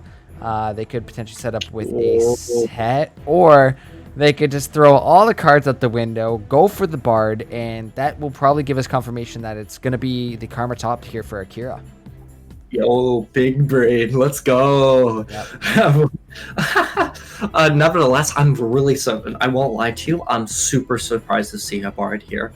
Kai'Sa Bard is a very aggressive combo, and the level 1's going to be gnarly, but once that level 2 hits, if Brand Z gets caught out even from the slightest, it's just going to be absolutely blown up by Leona with Zephyr and Lucian just popping in those light bullets straight into Bard's heart. But the anti-lock in, okay, I saw it sitting there for a bit. I was like, okay, is he actually going to do it? But all right, I mean, why not? It's kind of another great option to just say, hey, you know what, we don't want to deal with you. I'm just going to throw Tibbers in front of whatever situation is kind of going on. But oh my god, you've got to be kidding me. If that is actually of supports, I mean, I'm so down for it being a support main, but like, holy crap, seriously, we're gonna go for Ivern? No, we go for a nice tanky top, a nice safe lane there for Rizzy, and picking up that Ornn. So that I'm curious to see, because I don't know how well the Karma fares into Ornn. Now, definitely, I think the Karma's just going to have a nice time, so especially tethering Lembed between the two. Karma's basically has infinite sustain, especially coming with her Mantra W. Just keeping her full HP all the time, and Ornn's going to be having a little bit of a hard time farming individually, but especially that there's a Hecarim on the other side. Karma does have to be careful, even though she has some mobility to get out. Hecarim's always going to be a very scary ganking, especially ganking jungler, especially into that bot lane, which is really squishy. It doesn't have a lot of innate easy CC to set up. Even if they have some situations with taking the portal, a magical journey all the way back to the tower through the alcoves, or even in the areas where they can go through other walls to really make sure they're in a proper place. In the middle of the lane, it can be very scary. And I'm curious because we saw a set come through as the last pick here for Glaive. I'm not too sure where these champions are really going to end up. My main prediction would be set top, Karma mid, Bard support. But who knows really with these teams? I mean, UAE showed us some crazy stuff last game. Maybe Glaive is ready to bust out some crazy picks here. But we're gonna have to see where these champions end up, because that can really influence how any of these lanes could possibly go. It's definitely a 3-man flex. A set. Karma can go to. Or sorry, it's 2-way flex because we know the board's going bot no matter what, unless they're really crazy and they. That's really what I'm wanna saying. But I could see the set going mid, especially because it's just so tanky that Annie can't just one-shot and completely eviscerate. And nevertheless, the Karma can have a little bit more of a fun time if she goes mid lane, and a lot more run potential, especially that she has those mantra shields, or that heavy long range nuke, especially into the early game, especially starting ult level 1. It's going to be really nice poke. But I'm just, it looks like it is going to be a Karma top, like I was talking about, with the set mid. I'm down for it. Kira has played it before, like you said, so this is it's gonna be so spicy to watch Akira. It's a much different play style though to his Aurelia, so we'll see how on top he is with those mantra W's, because it honestly, having that insta heal and some more heal on top of that, really ridiculous, and how much healing you can really get back with Karma depending on which build you decide to go. But Paige, what do you think the runes Akira is going to be taking here for his Karma? Now, you can actually go a couple ways. You can go for the Airy, where you can go have a little bit more of a poke with that extra support healing. You can go for the Arcane Comet, where you're really all-inning with the poke. And because it's going to be an Ornn, I would actually advise against it, because you're not going to do a lot of damage. Maybe in the early game, but once he starts building his first item, it will probably be a little bit of MLR with the Merc Treads on top. It's going to be very difficult for him to really put pressure on the Ornn, but that's a viable option. Or you can be super spicy and go straight LCK and go for something like an Unseat Spellsbook top lane, where you can switch from that Ignite for that early pressure with some TP onto the side. You can switch for a Smite to really secure objectives, especially how much early pressure Karma top has against melee matchups. But it's just, I'm just looking at both of the teams there, and I think Glaves has a really hard time executing the comp. I don't know. What do you think? Well, this is honestly a run back of last draft. As we think, I'm going to pop open the predictions so the people at home can let us know with their tokens who they think is going to take game number 2 here. But looking at this from just a standpoint, I think you're right. This is, again, a bit of a harder comp to execute here from Glaive. And what stands out to me is the difference in tank champions that we're seeing here. The Ornn, the Leona, just 2 big classic tanks here. Hecarim can obviously get a little bit beefy as the game goes on. Don't know if we're going to see that from a mid lane set, and there's not really a lot of other tankiness coming out from the side of Glaive, so this could get very scary, you know, if this does get into mid late game. I'm questioning, how do we rip apart these tanks? Okay, yeah, you have the option of the Graves. He does end up becoming very scarily strong in the late game, but if the attention is put onto Graves and, say, Annie just stun tibbers him, that takes away a lot of the damage that's going to be coming out of Glaive. Same situation if we talk about Toast on the Kaisa. You get that main damage stunned out, or just put away, or take him out of a fight entirely. That is a serious issue for Glaive that they need to be aware of coming into this game. Now, I'm actually, I understand Toast is a little bit more on the traditional side when he touches 8 carries, but especially that they have no real AP threats besides the Karma. Karma falls off. Unless she's really head, she's 4-0 and absolutely stellar with her CSing. She's going to be running out of steam really fast, especially if she goes the Manamune build. She could be going for something like the Leandri's and Anguish, excuse me, and go for that full AP one-shot, but that's going to be very, very, very scary into something like the Ornn, the Hecarim, and the Annie, who can just walk up to the Karma anyways and just stun her, lock her down, and just pop her on her seat. I do like the answers that Glaive have, though. They are at least able to shut down this Ornn if possible. I mean, the Bard ulti is definitely an option on the board for them, just to say, hey, you know what, we don't want to deal with the Ornn. Let's just freeze this Ornn out until the big goat is actually passed. But there's a lot of really good engage here for Alberta, and I'm not too sure what the answers are going to be here from Glaive, other than, okay, you've got some CC for Set, you got some CC from Bard, and Karma has a little bit in her kit as well too. But I wanted to ask at that. I wanted to ask if that Kaisa was a Swain AD carry or AP carry, what would that change your opinion a little bit about Glaive Violet's draft? That, I don't know if it would necessarily change. It would give you a nice ratio of AD to AP, 2 and 2, I would think, across the board, with I the know Bard kind of sitting makes out it of hard. it. With the Bard sitting out, but I mean, there's so much tank. So I think other than that, you would just build another magic resist item. It's still kind of the same principle. At least Swain himself can be a little bit more beefy, has some CC for himself to keep And can at least brawl with the Motley, you know. Yeah. I'm just worried that like you said, I would have loved if that was a Swain APC into like a tanky support, like you're saying, maybe like a Nautilus that was up, because Nautilus is a very or I would presume a very strong component. Though Bard, we've seen Bard in pro play, but to be honest, not really sure if it's gonna work. But anyway, go ahead. Well, we are about to hop onto the Rift, guys, so make sure to keep getting those predictions in. Those are open right now and will be up until we hop onto the Rift. But guys, we'll be back in a few short moments to get into Game 2. Don't go anywhere, because this could be the deciding one of the series.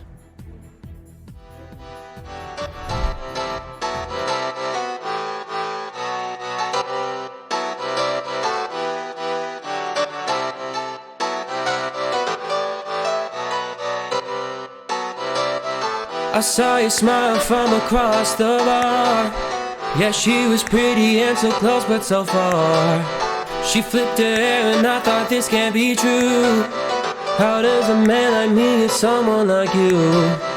And then she looked at me and I was confused. Everyone here can't be the one that she'll choose. And I looked back and saw the spark in her eyes. This can't be real, my head's telling me lies. Just like that, you're coming closer to me. Come shake me, grab me, so I wake up from this dream. I can't breathe, come at me. I don't know if I can speak. Then she said, come with me and let's be free.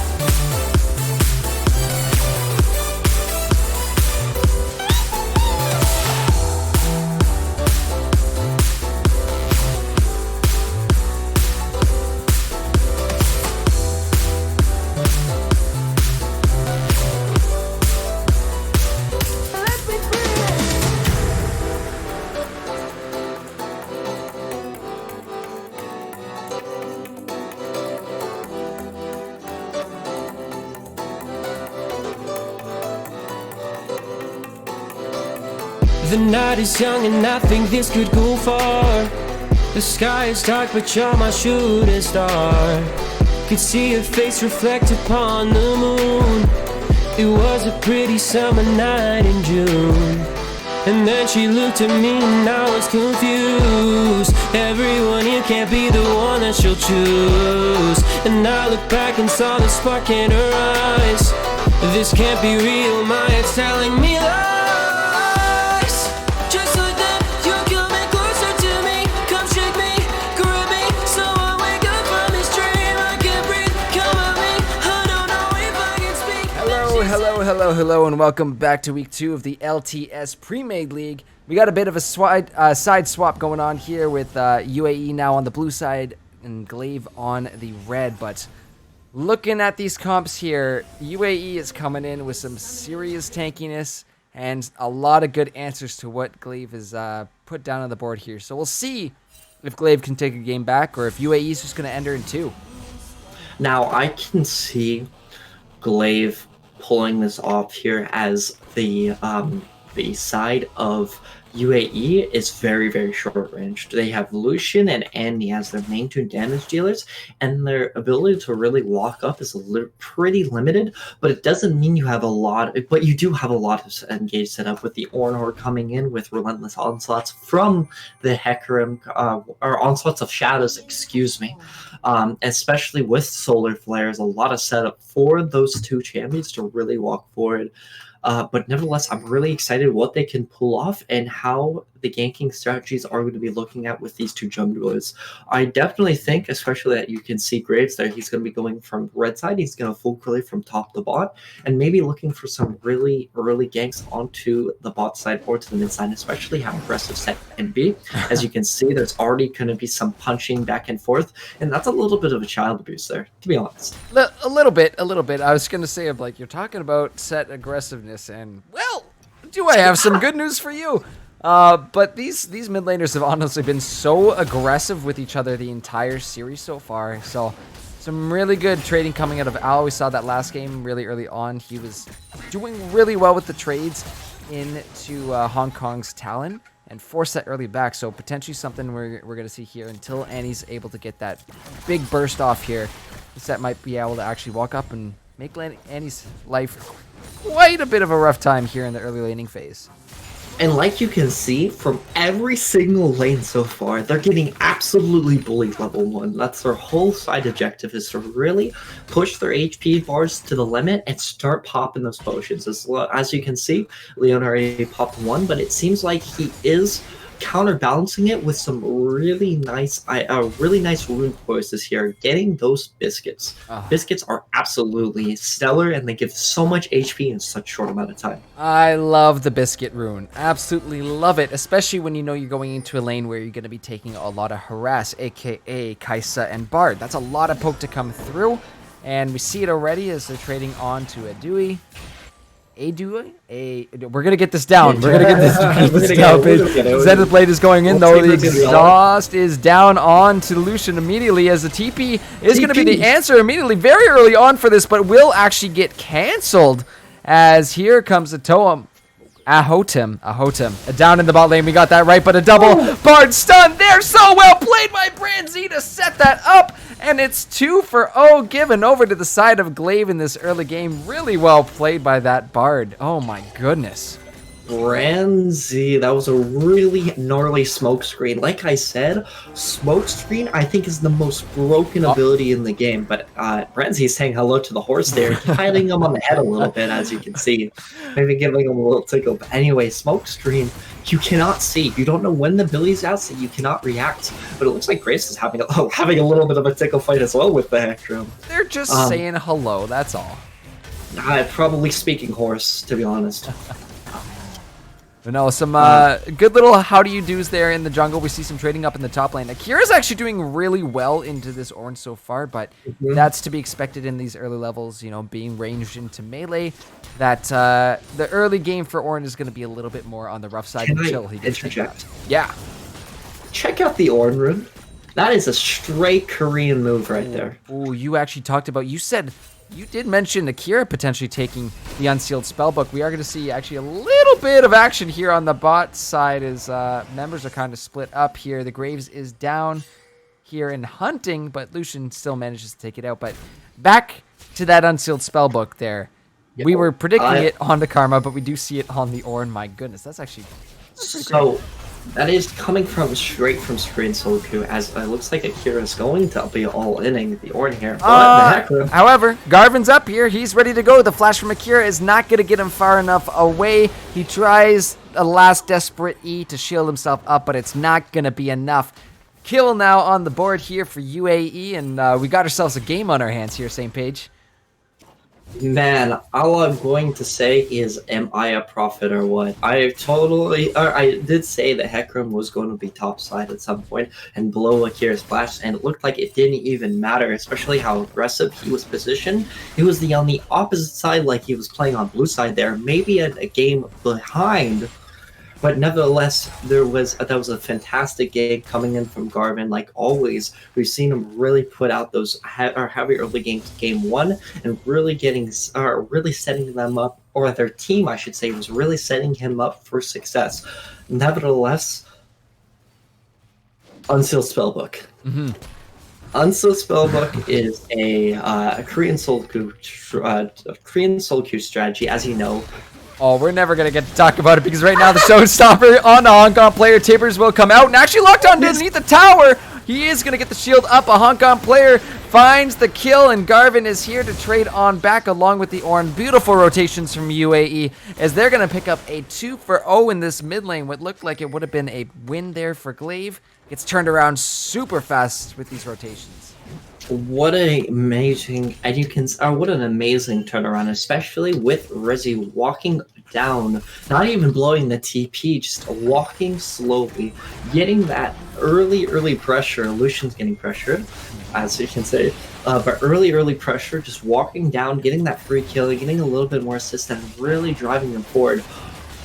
We're finishing up that Rammus in lane is going to be huge. I'm just going to really quickly go over before I get interrupted, as there's more fights backing out. Unsealed Spellbook is it's very nice, especially that you cannot utilize the grass properly, especially in the range matchup. So what you can do is you can utilize it later on, as you can pressure your lane opponent with ganks, like you saw with the Hecarim early. You can switch that to Ignite or even Ghost to really set up some ganks, and especially with Ornn as the Demon King, attack, assassin carry, tank, Lord of Destruction, as he is getting waddled away.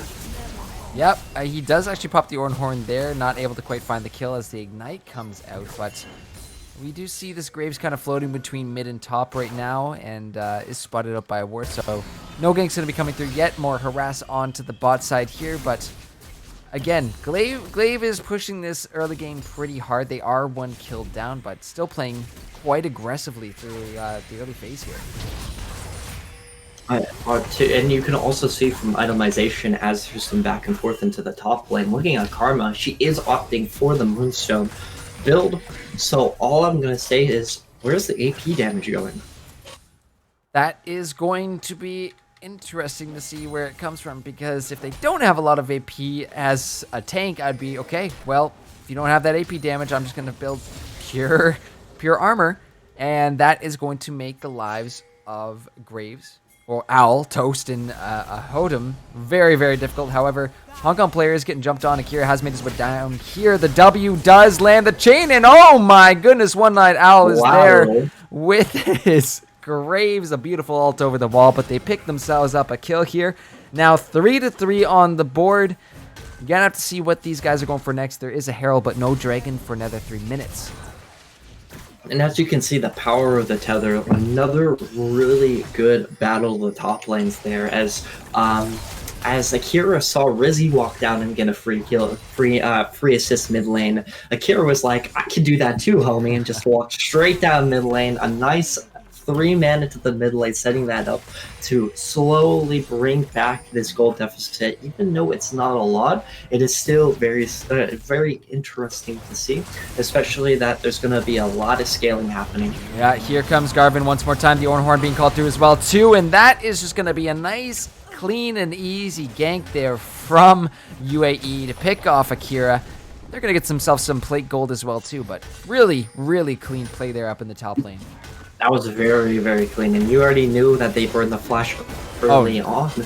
Oh no, Lucian almost bites it. He uses his heal just to barely stay alive, and Hodem not going to be able to find the gank there, but... I think our oh no's were coming from 2 different places there. I was saying oh no as the combo was really messed up as for Glaive Violet there, and you were saying oh no for Lucian almost getting absolutely caught out there. But nevertheless, it was very close on both sides, and it is slightly pushing a CS advantage in Toast's favor. Yeah, we're seeing, these CS leads coming through across the board, but more ganks. We are not done. Hecarim is here, but the Bard ult will lock this Annie down. 3 more members, well, actually 2 more members, 3 in total, are going to find that Annie, lock her down, and pick off another kill. So this is going... pretty good for UAE right now. The kills are still tied. The gold is only up about 500, 600 in their favor. However, this is what we saw before. A pretty even game between both these teams in the early game and even in the mid game, but a couple of big wins, a couple of really good rotations out of UAE. That's where they're finding their success. But on the bot side here, Bard is just harassing out this Lucian. We are going to see the culling come out, but that Guardian does do quite a bit of work here as Matthew has made his way back down, but this is actually going to be the flank here coming from Al. He's on the other side of this, and he flashes in Showstopper onto this Lucian, but not able to find the extra CC. However, it doesn't matter. Gets him low enough. The rest of his team is there to follow up and pick up the kill. 4 members of GLV down in that bot side to execute that game. Mr. Death Knight's coming in. Oh, he missed it, unfortunately. Ooh. But all I'm going to say is I want to say great utilization from Brandsy there, utilizing Bard's early gameplay as a great way to really pressure the mid side here, as Hong Kong player is very much an aggressive player, especially like we said. These guys have something for each other. I swear, they are always looking to just hit each other, poke them down, utilizing their health bar as much as possible, and are just visually useful as we're looking to see the first, I think, team fight of the game for this first dragon, potentially.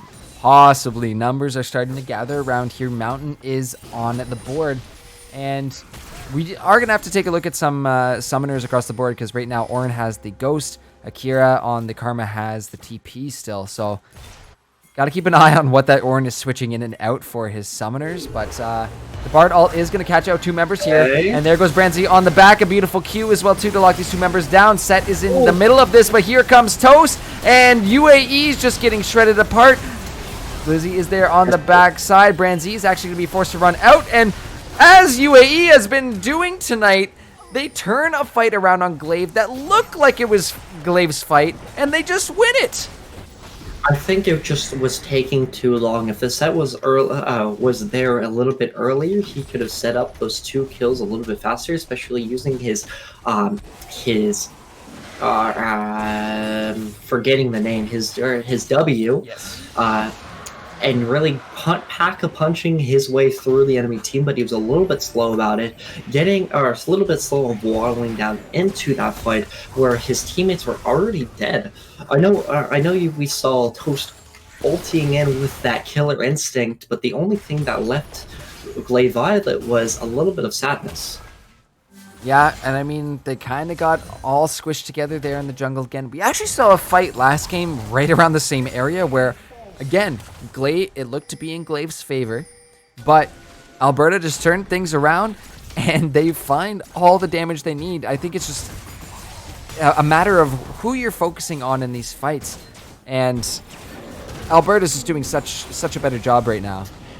And I do want to say that I could definitely see GLV's team comp outscaling, especially with the power of Moonstone at the moment, and with Grace and Kaisa as a hyperscaler, it will definitely be potent. And I 100% see that the Lucian, Leona, Annie's just going to do absolutely immeasurable amounts of damage early, especially that this Hecarim had his Triforce during that fight, so he was very, very a strong boy. But nevertheless, I'm excited to see what Great Fight is going to be looking Zen Blade, Solar Flare will come down. His ADCs are trading. Culling's coming down, but Guardian is through for Brandsy. Helps his ADC stay alive for a little bit longer, but the last Q from Lucian before he goes golden will pick off Brandsy, and that's another kill for UAE. Now up 9-5 in kills. They're up 3k gold. This is very similar to what we saw around the mid-game last time in game number 1. Was this sort of roll from UAE. They start rolling here in the mid game and really didn't let up until that Nexus was exploded.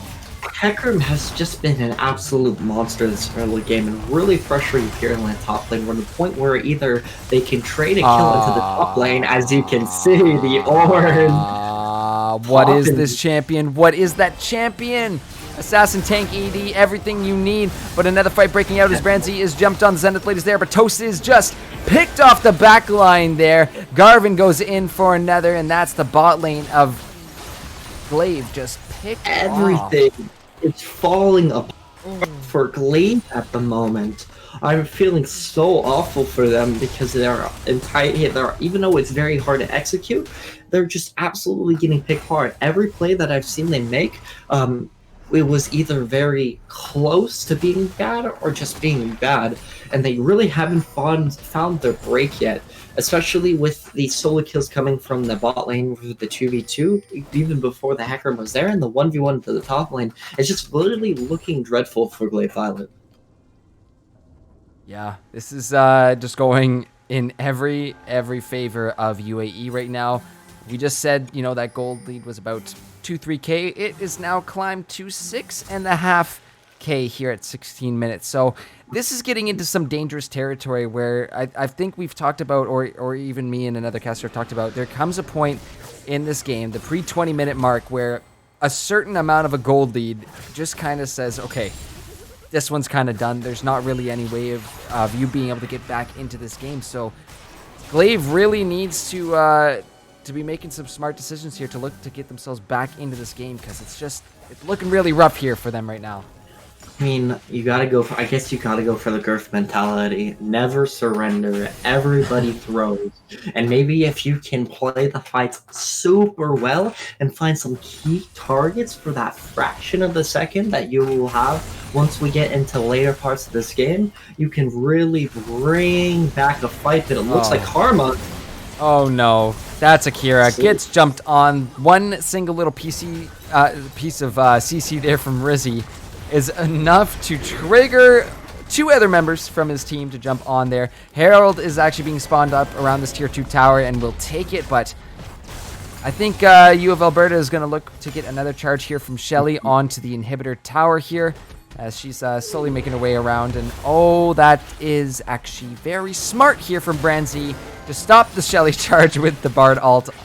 So very smart play here. Smokescreen actually coming out of Hodem, and this is the point where you got to say, okay, we can't walk into our jungle right now. They are everywhere in there. They have absolutely dominated the vision of the game at this point, and we can just take a peek at all the wards that are up right now. And this is risky. This dance that these two guys are doing right now in the jungle. This is exactly where we had that last fight, and Glaive had an issue here. Same issue in the first game as well too. That fight right along the line in the jungle, but again, U of Alberta here. They are focusing the Dragons. They're looking to roll this mid game into something that is unstoppable, and they put themselves at Soul Point.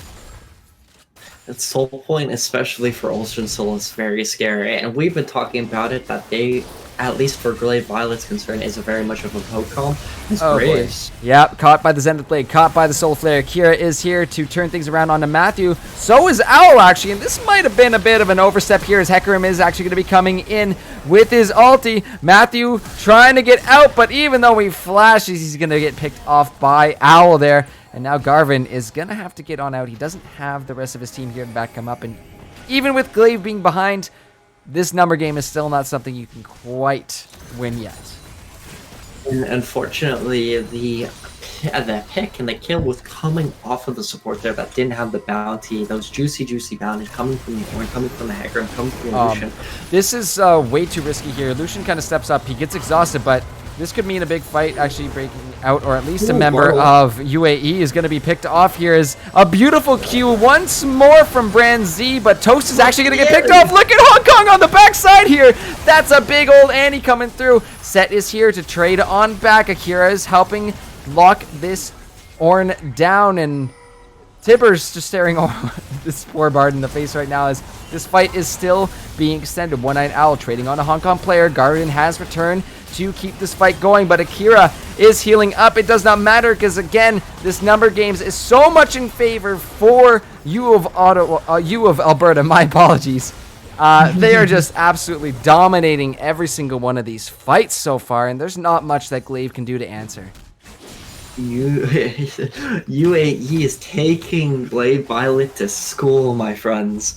Absolutely way back. It was, all I'm gonna say, just shout out to that Moonstone real quick. Even though he was 0-6, that set lived a lot longer than he should have there, and actually was almost a turnaround for a 1-for-1 trade onto the Annie. But unfortunately, unfortunately for the One-Eyed Owl, he was unfortunately slain without a 1-for-1 trade, and it's just looking really bleak. Like you said, 20-minute mark here, and in your opinion, 10k gold down practically.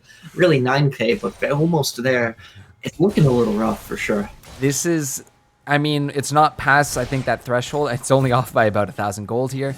But this is a very tough situation to claw your way back for it. This would be a game where, you know, you, one, have to start playing more defensively, and two, have to be on the lookout for any mistakes that U of Alberta are making right now. And they really aren't. They're playing these fights clean. They're making really good rotations with a buddy. You know, they're walking around with a buddy. But the Ornn being on the bot side right now means they're going to go ahead and just start this Baron up. There's no vision on it right now for GLV. I think they might smell something because Ahodem is walking over here. They're going to get some vision on into the pit, and they'll see the Baron is at 5,000 health. So potentially, maybe going for a steal here. They will stun this Leona to the Baron. But I don't know if they're actually going to go for this. No vision yet. The Bard ult comes down. Ooh, we'll actually lock a bunch down, but the Soul Flare over the wall. There goes Hecarim. TPs are coming through. But this fight is just an absolute bloodbath. Everybody is split up. The showstopper for One-Eyed Owl in the back end. Oh, that Baron is going to be going over to Alberta. But these members of GLV have now been all split up. And look at Alberta. They just converge and take the Baron. They take the ace. This could be just game here.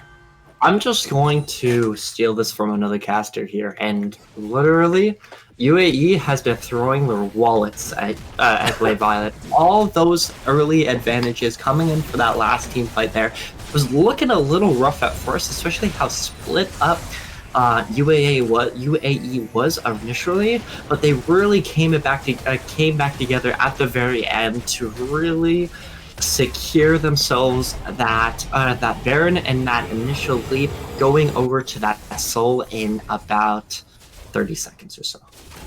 Yeah, this is a little crazy at this point because the chances for GLV are looking very, very slim here. Even chat is clearly feeling opinionated about how this game is going to go. But you look at the board here. They're up 12.5k gold. They're up 14 kills. They're on soul point, and right now, Rizzy is soloing Ahodem in the middle of his jungle as the Solar Flare will come out. Toast is actually getting hit up by the culling, and oh my god, the damage is enough to just shred that Kai'Sa apart. Brandon Z takes the tunnel. He will get the stun. He will pop his ult, and I think it's just a matter of time before he's picked off as another big fight is breaking out in this jungle. That is going to be Akira, stunned up by Leona, locked on down. There's nowhere for him to go. He just accepts his fate as Alberta is all over GLV. They shred them apart. It's just the Graves and the Bard who somehow made it out of that exchange alive. But Alberta is just everywhere. This is just the closeout here because they're wearing that purple worm buff right now, and there's not too much time left on this one. All I can say is, if you're looking at it, if you're a Prince fan, all you can see is purple rain as the minions are throwing their purple little wand wizard, whatever you call it, and just starting attacking the tower slowly but surely as the tower is falling. The second Nexus turret is getting pressured. Oh. Looks like the Solar Flare gets a nasty output. It's going to be a little bit slower, but I definitely think this is going to be the last team fight for GLV. Oh, look at this one. Now looking to go in, but Garvin is on the back line, and my goodness, the culling comes out and just shreds Akira apart immediately. Toast is in the back trying to do something, but Garvin is there. He's going legendary as he takes out that Kai'Sa, and all of GLV push into their fountain. They might actually find a kill here on Dilution. He's picked off, but it's an exposed Nexus. It's a strong squad from Alberta. They are getting low. GLV is trying their best to hold on to this one. A TP actually coming through as well too, and he's going to be here in a couple seconds, but that's a beautiful Bard ult to lock them down. The Ornn Horn is coming through as well too, but GLV has to get back into the base. No, that is Garvin. Super legendary now as he picks off that set, and the Nexus with a sliver of health means GG. GG.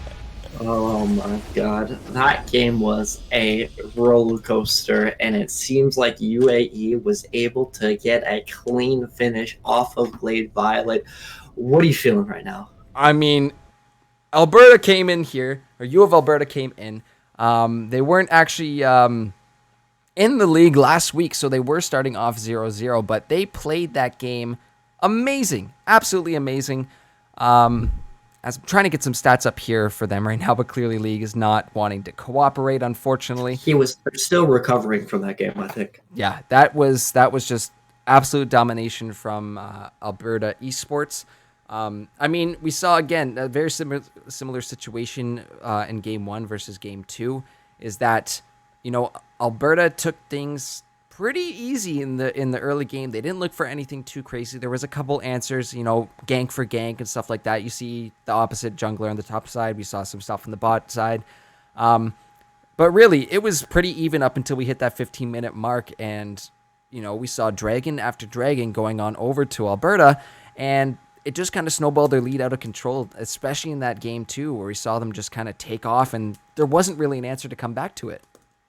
Absolutely, and there was some real nice fight there coming over from GLV, putting some pressure onto the Annie with some early roams coming from the Bard, really setting the set up for success. But unfortunately, the first fight was, unfortunately, in my opinion, was the last fight, as the stats are still loading for both of us. Unfortunately, I cannot send you a screenshot because it doesn't like me either.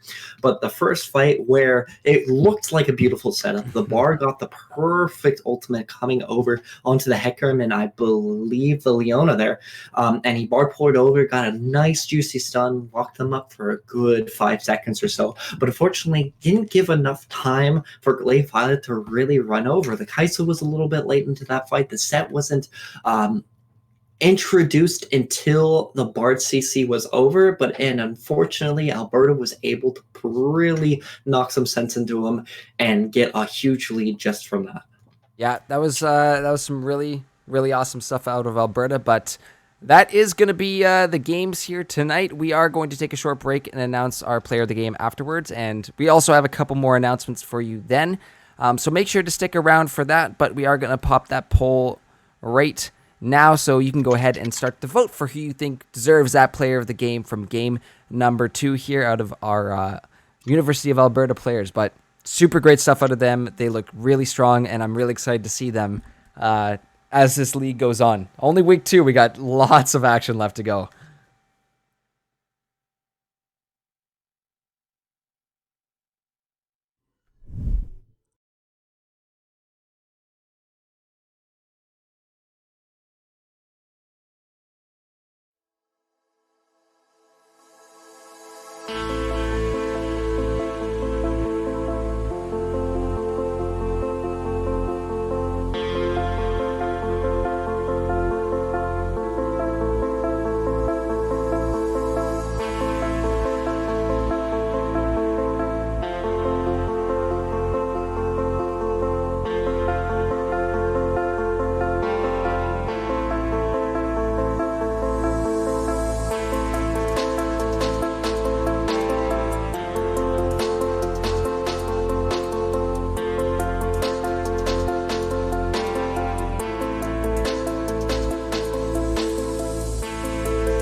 scene from a movie.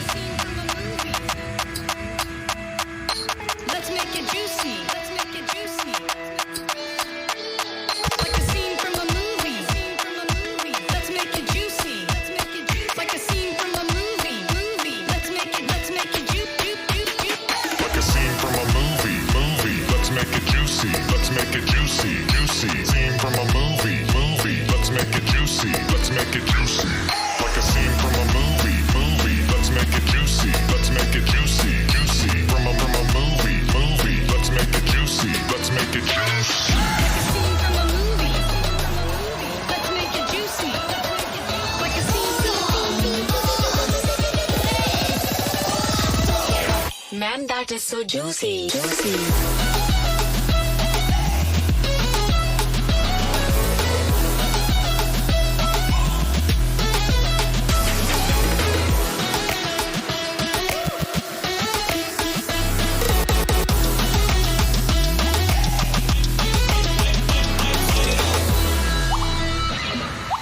Wow, incredibly juicy.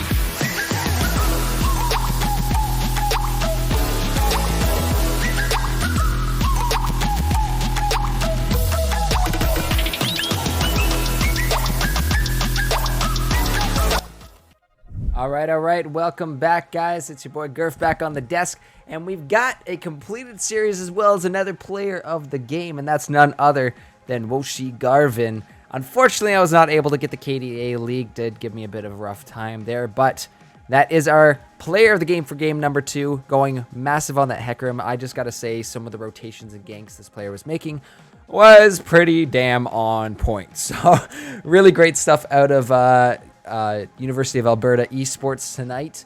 And just really, I mean, all their players were on point. Everybody was working really well together, but the squad pulled through and just absolutely dominated the mid game, took the game into their hands and ran away with it. So really great stuff. GG's to both teams though, but that will conclude week 2 of the LTS. And I do have a couple of announcements before we do end off our night here, because it is not actually done, my friends. It's not actually done. We actually got a little something special coming up later on tonight. So for those of you who are interested in hanging out and chatting with me, along with a few of our other casters and players and coaches, we got a bit of a mix here. We are going to be starting our first podcast tonight at 10:30 p.m. right here. So that will actually be, you'll see us go live again at 10:15. So if you want to come and hang out, have a good time with everybody here, you know where to find us. We're right here on the desk. We actually do have a little bit. Gurf's been working. I've been doing some stuff in the background here. So we'll see how this goes. We'll have some fun. We'll chat about the leagues and what's been going on so far. In other news, this weekend streams, the Valorant streams, there will be no streams Sunday, but there will be LRS Valorant this weekend. So make sure to tune in tomorrow at 3 p.m. EST for the LAS Valorant, and at 7 p.m. EST for LRS Valorant. So again, both Valorant streams running tomorrow, Saturday, one at 3 p.m., one at 7 p.m., and there will be no stream on Sunday.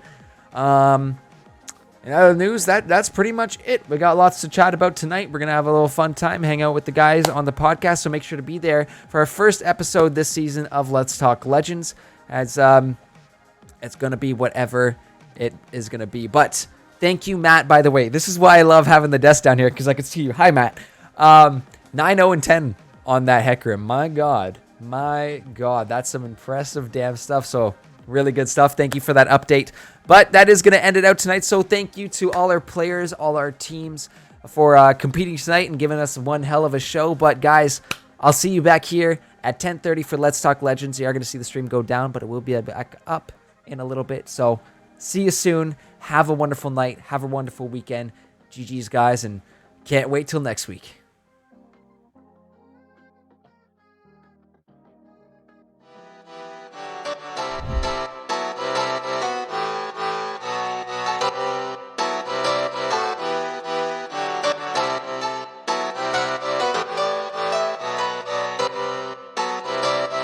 I saw you smile from across the bar. Yeah, she was pretty and so close but so far. She flipped her hair and I thought this can't be true. How does a man like me get someone like you? And then she looked at me and I was confused. Everyone here can't be the one that she'll choose. And I looked back and saw the spark in her eyes. This can't be real, my head's telling me lies. Just like that, you're coming closer to me. Come shake me, grab me, so I wake up from this dream. I can't breathe, come at me, I don't know if I can speak. Then she said, come with me and let's be free.